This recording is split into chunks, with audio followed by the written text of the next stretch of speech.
Hello everyone, welcome back to our channel. आज आपण बघणार आहोत बघा pre upper primary school scholarship examination, जी की आज 22 फेब्रुवारी 2026 रोजी झाली आहे. स्टँडर्ड 5th आहे, मीडियम इंग्लिश आहे आणि सेट हा ए आहे.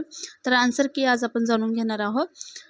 तर विद्यार्थी मित्रांनो, पेपर झालेला आहे. आता किती मार्क पडले आहे हे आपल्याला जाणून घ्यायचं आहे. तर नक्की तुम्ही पेपरमध्ये चेक करा की तुमचं उत्तर हे तुम्ही योग्य लिहिलं आहे की नाही, आणि मार्क देखील काउंट करा आणि कमेंटमध्ये मार्क नक्की लिहा की तुम्हाला आउट ऑफ पडले आहे किंवा किती पडले आहे आउट ऑफ 25. तर फर्स्ट लँग्वेज बघणार आहोत आपण आणि सेट हा ए असणार आहे. सेक्शन फर्स्ट आहे बघा English. Identify the sequence of the correct punctuation mark that is required in the sentence from the option. John said I will meet you at the park. तर यामध्ये तुम्हाला 4 ऑप्शन दिले होते. तर त्यातील प्रश्न क्रमांक पहिल्याचं ऑप्शन क्रमांक 1 हे उत्तर आहे. जर तुम्ही 1 हे उत्तर लिहिलं असेल तर तुमचं उत्तर हे बरोबर आहे. यानंतर दुसरा प्रश्न होता instruction for question number 2 and 3. Read the following news and select the most appropriate option. तर या ठिकाणी तुम्हाला एक पॅराग्राफ दिला होता आणि त्यावर आधारित प्रश्न होते. त्यातील प्रश्न क्रमांक दुसरा आहे बघा choose the incorrect headline for the given news from the given option. तर यामध्ये पर्याय क्रमांक 4 हे तुमचं असणार आहे. Students in Maharashtra enjoying unexpected rain holiday. तर पर्याय क्रमांक 4 हे प्रश्न क्रमांक 2चं उत्तर आहे. प्रश्न क्रमांक तिसरा आहे what is the reason for the colours of school in Maharashtra. तर याचा आन्सर आहे बघा प्रश्न क्रमांक 3चं आन्सर आहे 3 हेवी रेन्स अँड फ्लोडिंग हे उत्तर असेल. प्रश्न क्रमांक 4 बघूया. यानंतर बघा instruction for question number 4 and 5. Read the story and choose the correct option to complete the blanks given in the story. Lily and the bird ही तुम्हाला स्टोरी दिली होती, यावर आधारित प्रश्न आहे. 4th नंबरचा क्वेश्चन आहे select the appropriate sentence to fill in the blank. तर या ठिकाणी पर्याय क्रमांक 4 हे तुमचं उत्तर असणार आहे. Her interest in bird watching.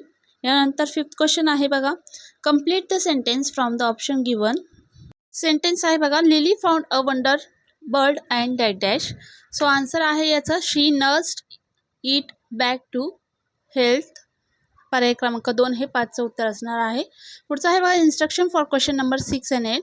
Read the poem and answer the question choosing the appropriate option. Nature he poem तुम्हाला या ठिकाणी दिलेली होती. तर या ठिकाणी आपण आता यावरील प्रश्न जाणून घेऊया. प्रश्न आहे या ठिकाणी what does sun do in the first stanza of the poem. तर याचं उत्तर होतं पर्याय क्रमांक 1 it paints the clouds with golden light. Next आहे question number 7 what does the river do in the poem. पर्याय क्रमांक 4 हे याचं उत्तर असेल.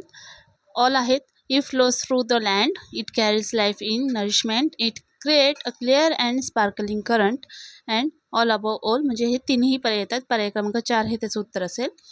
यानंतर प्रश्न 8वा आहे which line from the given option does not make the poet happy. Choose appropriately. Answer आहे बघा या ठिकाणी पर्याय क्रमांक 1 the trees grow short and weak. Next आहे question number 9 fill in the blank with the correct option. Mars is the dash dash planet in our solar system. So याचा answer आहे 4th पर्याय क्रमांक 3. नेक्स्ट आहे 10 नंबरचा प्रश्न choose the correct option. A student wants to show gratitude to his friend for helping him. What expressions would he use. So answer is option 3 thank you very much. Then next आहे instruction for question number 11 and 13. 11 to 13. Read the skit carefully and answer the question selecting the proper option. Next आहे 11th question pick out the main topic of the skit from the given option.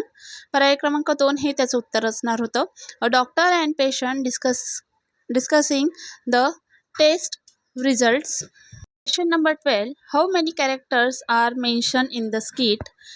पर्याय क्रमांक 3 हे त्याचं उत्तर असणार आहे 2 character are mention in the skit. Third 13 question is choose the correct option. The organ that is most affected due to cold as mentioned in the skit. So 13 या क्वेश्चनचा answer असणार आहे option 4 lungs. The organs that is most affected due to cold as mentioned in the skit lungs. 14th question आहे find the odd man out. car, bicycle, strawberry, airplane. So त्याचं उत्तर असणार आहे पर्याय क्रमांक 3 strawberry.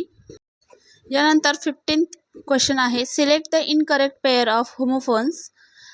Break, brake, piece, peace, bear, bare and sale, sail. याचा answer असणार आहे पर्याय क्रमांक 2 पीस, पीस. ओके. नेक्स्ट आहे 16th क्वेश्चन बघा. नेक्स्ट आहे 16 find out similar meaning of the underlined phrase the son looked after his mother. पर्याय क्रमांक 4 हे त्याचं उत्तर असेल. यानंतर क्वेश्चन नंबर 17 आहे complete the following tree diagram bye adding the correct word from the option. So पहिलं या ठिकाणी दिलेलं आहे ओव्हर, ओव्हरलुक, ओव्हरकुक, ओव्हरऑल आणि पर्याय क्रमांक दिलेला आहे बघा ओव्हरटूक, ओव्हरबुक, ओव्हर नन ऑफ दिस. तर पर्याय क्रमांक 1 याचं उत्तर असेल ओव्हरटूक. नेक्स्ट आहे 18वा प्रश्न complete the given puzzle bye selecting the appropriate alternatives. So या ठिकाणी तुमचं उत्तर असणार आहे पर्याय क्रमांक ए जसं की CAT cat, GRAP grape and HAT hat. So ए हा तुमचा उत्तर असणार आहे पर्याय क्रमांक 4 18 या प्रश्नाचा. 19वा प्रश्न आहे choose the correct alternative that is not related to the given word. Festival, celebration, currency, culture and enjoyment. तर या ठिकाणी पर्याय क्रमांक 2 हे तुमचं उत्तर असणार आहे. फेस्टिवल म्हणजे सेलिब्रेशन येतं, कल्चर येतं, एन्जॉयमेंट येते परंतु करन्सी येत नाही. नेक्स्ट आहे बघा 20th क्वेश्चन